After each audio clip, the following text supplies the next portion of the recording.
2026 नवीन वर्ष साजरे करा सुझुकी सोबत। नवीन वर्ष घरी आणा आपली आवडती सुझुकी बाईक किंवा स्कूटर आणि मिळवा जबरदस्त फायदे। खास ऑफर्स 100% कर्ज सुविधा, 10 वर्षांची एक्सटेंड वॉरंटी केवळ मोटरसायकलवर, 8000 पर्यंतचं इन्शुरन्स बेनिफिट केवळ मोटरसायकलवर, नो हायपोथिकेशन। उपलब्ध models Suzuki Access, Suzuki Avenis, Suzuki Burgman Street, Suzuki Gixxer SF, Suzuki VStrom SX।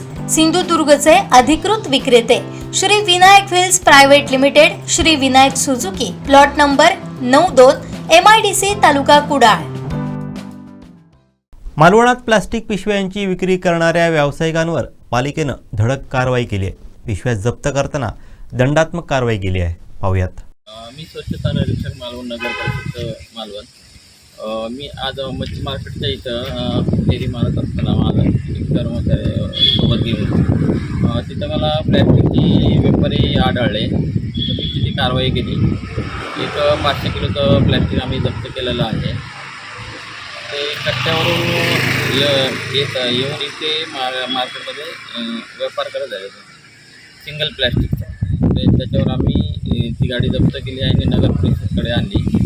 त्यांना म्हटलं 5000 रुपये टाईम दंड होईल।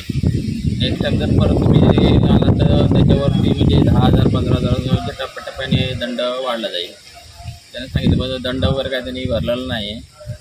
त्यांनी म्हटलं सगळं जप्त करा आणि तुमच्याकडेच ठेवा। सर्व व्यापाऱ्यांना मालवणवासियांना एक आवाहन करतो आम्ही नगरपालिकेद्वारे की यापुढे कोणी प्लॅस्टिक जर सिंगल यूज प्लॅस्टिक यूज केलं तर त्यांना दंडात्मक कारवाई करण्यात येईल। ते बाहेरून येणारे व्यापारी आणि जे स्थानिक व्यापारी यांच्यावर पण कारवाई करण्यात येईल नगर परिषदेद्वारे। आज मी नगरपालिकेच्या ऑफिसमध्ये बसला असता माझ्या केबिनमध्ये बसलो होतो।